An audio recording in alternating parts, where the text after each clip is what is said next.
بسم اللہ الرحمن الرحیم۔ السلام علیکم ناظرین، امید ہے تمام دیکھنے اور سننے والے خیر و عافیت سے ہوں گے۔ اصحاب کہف۔ ناظرین، آج سے تقریباً ہزاروں سال پہلے کی بات ہے۔ ملک روم کے شہر افسوس میں ایک ظالم بادشاہ دقیانوس کی حکومت تھی۔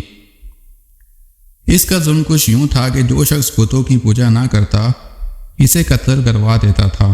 ایک دن ایمان والوں کے قتل کا منظر دیکھنے کے لیے چند نوجوان اس کے دربار میں آئے تو اللہ عز و جل نے ان کی آنکھوں سے پردے ہٹا دیے، تو انہوں نے دیکھا کہ جس مومن کو بھی قتل کیا جاتا تھا فرشتے آسمان سے اترتے اور اس کی روح کو اپنے ساتھ لے جاتے۔ یہ ایمان افروز منظر دیکھ کر وہ سب نوجوان ایمان لے آئے۔ بادشاہ دقیانوس کو سفر پر جاتے ہوئے اس بات کا علم ہوا تو اس نے انہیں 3 دن کی مہلت دی کہ میرے واپس آنے تک ایمان سے پھر جاؤ ورنہ تمہیں قتل کر دیا جائے گا۔ تیسرے دن یہ صاحب ایمان نوجوان کچھ مال لے کر رات کے وقت شہر سے رخصت ہو گئے۔ راستے میں انہیں اپنے خاندان کی بکریاں چرانے والا ایک چرواہا ملا جسے انہوں نے اپنا ماجرا بیان کیا اور اسے بھی ایمان کی دعوت دی۔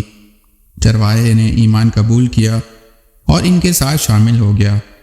چرواہے کا رکھوالی کرنے والا کتا بھی ساتھ ہی چل پڑا۔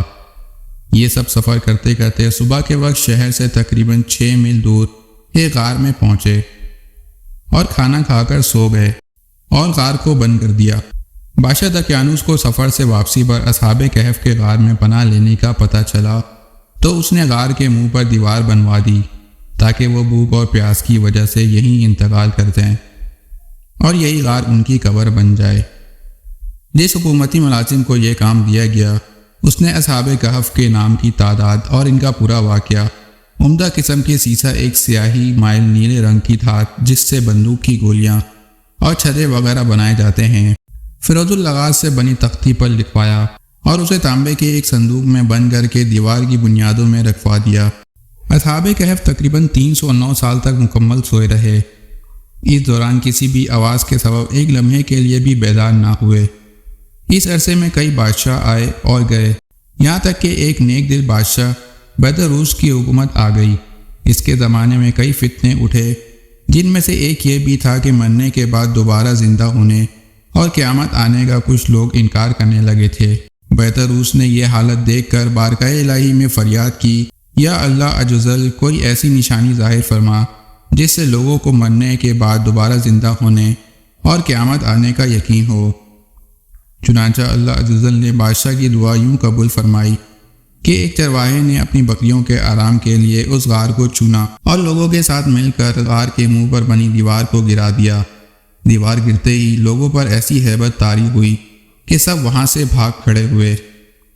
دیوار گرنے کے بعد اصحاب کہف بیدار ہو گئے۔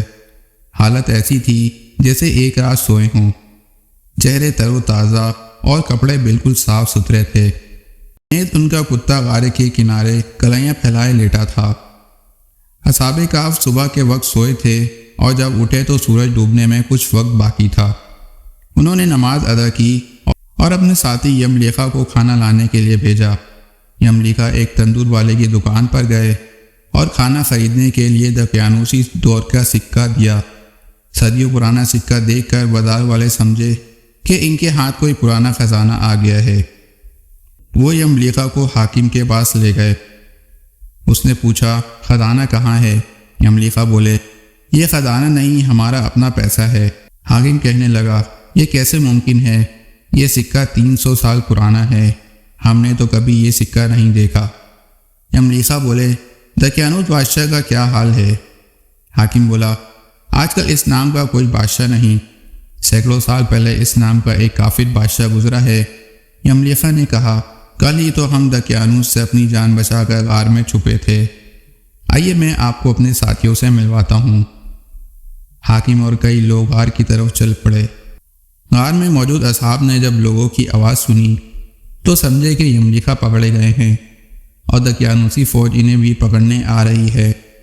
یملیخا نے غار میں پہنچ کر ساتھیوں کو سارا ماجرا بتایا۔ حاکم نے غار کے کنارے صندوق دیکھا تو اسے کھلوایا۔ اندر سے تختی ملی جس پر اصحاب کہف کا حال لکھا تھا۔ حاکم نے یہ خبر بادشاہ بیدروس تک پہنچائی۔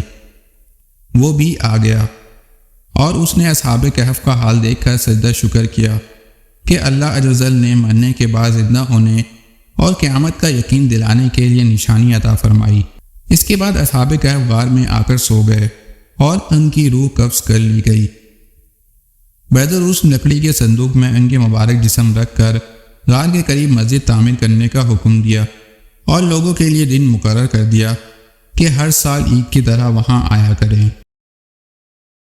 یہی وجہ ہے کہ انہیں اصحاب کہف یعنی غار والے کہا جاتا ہے۔